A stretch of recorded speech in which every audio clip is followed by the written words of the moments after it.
A self-confessed Chinese spy who bravely outed himself on 60 Minutes last week has made news headlines around the world. Wang William Lichang has also come under fierce attack from high-ranking Chinese government officials who dismiss him as a convicted fugitive. But the Australian government is taking the allegations aired in Nick Mackenzie's investigation very seriously.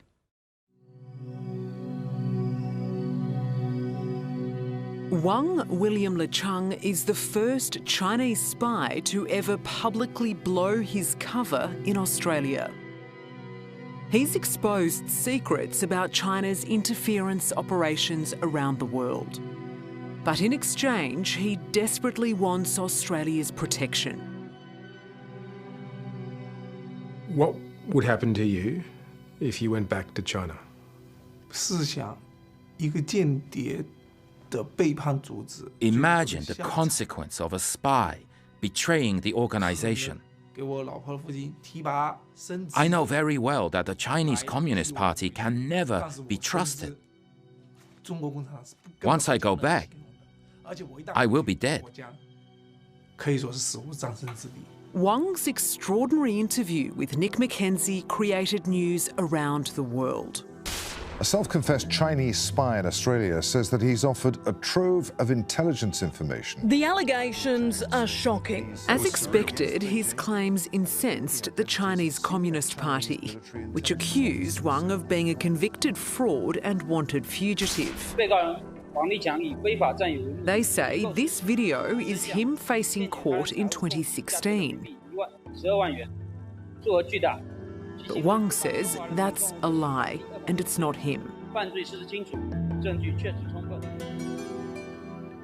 The Australian government's response to Wang's story has been revealing.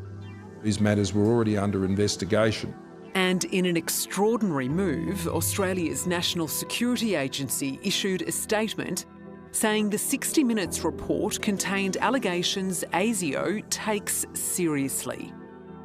It went on to say the agency was previously aware of matters that have been reported and has been actively investigating them.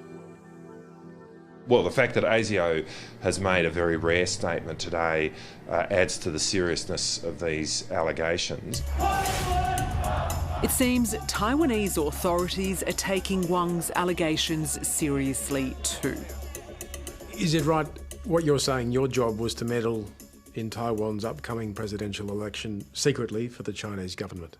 是的，因为我要 Yes, 改名改姓 that's why I needed to change my name and not use my true identity. 到达台湾。 Was your ultimate aim to make sure the current president of Taiwan was not elected? Yes, 我们对台的工作呢， Taiwan 最重要的工作 was the most important work of ours. 与 The infiltration into media, 的渗透 temples, 对 and 下 grassroots 基层组织 organizations. 进行一个渗透工作。 This week, Taiwanese media reported police had detained the man Wang identified as his boss and a high-ranking military official for China. It's believed Xiang Xin and his wife were intercepted at the airport as they tried to leave Taiwan for Hong Kong. They were questioned on suspicion of violating the National Security Act. But in Australia, revelations of another alleged Chinese plot, a plan to infiltrate our federal parliament, caused a storm.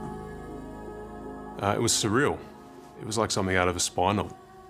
Happening in Melbourne with impunity and very, very concerning.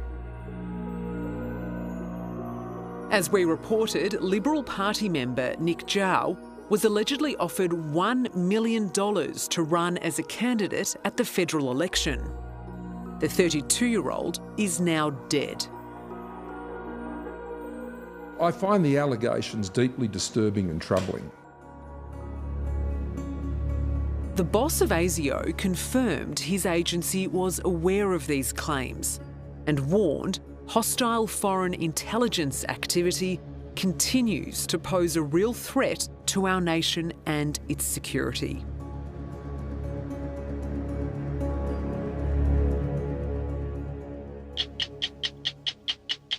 This is not the last we'll be hearing about attempted Chinese influence in Australian affairs.